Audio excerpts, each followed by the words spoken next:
আমি elevator education থেকে Souvik sir কথা বলছি। তোমরা যারা এমবিএ সেকেন্ড সেমিস্টারে আছো ম্যাকআউটে, এবারে তোমরা সামনে তোমাদের আর 30 দিন বা 1 মাস বাদই এক্সাম এমবিএ সেকেন্ড সেম 2025-এর। তো তোমাদেরকে আমি আগেই সাবধান করেছিলাম যে এই এমবিএ সেকেন্ড সেমিস্টার ম্যাকআউটের একটা ডেঞ্জার পেপারের নাম হচ্ছে ফাইন্যান্সিয়াল ম্যানেজমেন্ট। এই ফাইন্যান্সিয়াল ম্যানেজমেন্টে কিন্তু প্রত্যেক বছর র্যান্ডাম ফেল হয়, সাপ্লি হয়, প্রচুর ছেলে মেয়ে কিন্তু সাপ্লি খায়। বিশেষ করে যাদের বিকম ব্যাকগ্রাউন্ড নেই, যারা আগে অ্যাকাউন্টস থেকে একদম আসেনি, এমনকি অ্যাকাউন্টসেরও ছেলে মেয়ে যাদের কিন্তু অ্যাকাউন্টসের একটু বেস উইক আছে, তাদেরও কিন্তু প্রবলেম হচ্ছে। এবং এই পেপারটার ভেতর তোমাদের আগেই বলেছিলাম capital structure, dividend policy, bond, time value of money, merger acquisition, cash flow, fund flow, তারপর তোমার ক্যাপিটাল বাজেটিং। তো এই সমস্ত এনলার্জ ব্যাপার এবং কিছুটা কর্পোরেট ফাইন্যান্সের পার্ট, আবার রিস্ক অ্যান্ড রিটার্ন। তো এইগুলো কিন্তু যে টিপিক্যাল যে ফাইন্যান্সের যে কোর ব্যাপারগুলো কিছু কিছু এর মধ্যে কিন্তু আছে, এবং এর মধ্যে পুরোটাই কিন্তু ম্যাথ বেসড, মানে অ্যাকাউন্টসের ফাইন্যান্স বেসড। তো যাদের কাছে কিন্তু কনসেপ্ট নেই বা যারা আগে থেকে পড়েনি, তাদের কপালে কিন্তু অশেষ দুঃখ আছে।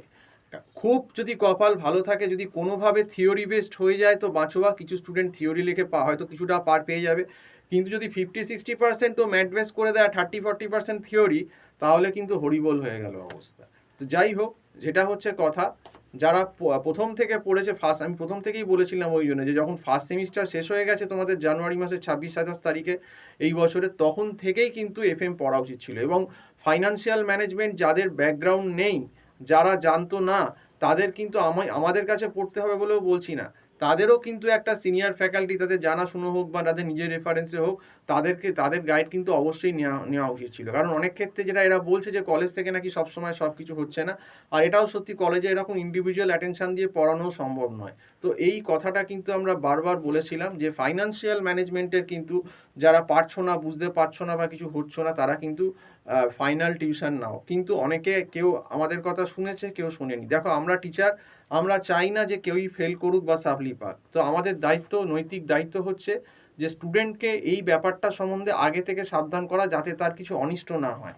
কারণ সাপ্লি বা ফেল হওয়া মানে কিন্তু সে আটকে গেল। এই সেকেন্ড সেমে সাপ্লি মানে আরও খারাপ, সে হয়তো কবে ক্লিয়ার হবে, ফোর্থ সেমে গিয়ে দেবে, ততদিন কোম্পানি ক্যাম্পাসিংয়ে আসবে, সে অধৌ তাকে বসতে অ্যালাউ করবে কিনা। কিছু কিছু কোম্পানি যদি পুরো ক্লিয়ারেন্স না থাকে এমবিএর পেপারগুলো, তারা কিন্তু অ্যালাউ করে না।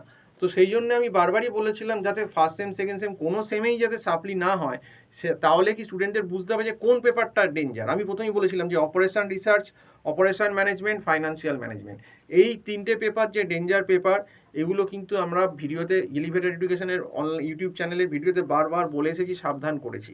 এবার যারা সাবধান বাণী শুনেছেন খুব ভালো কথা, আর যারা সাবধান বাণী শোনেননি, সেটা আমার কিছু করার নেই। তারা স্টুডেন্টরা যথেষ্ট বড়।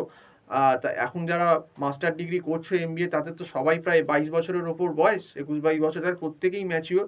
তারা নিশ্চয়ই নিজের ভালোটা আশা করি নিজে বুঝবে, বা কতটা সামলাতে পারবে কি পারবে না।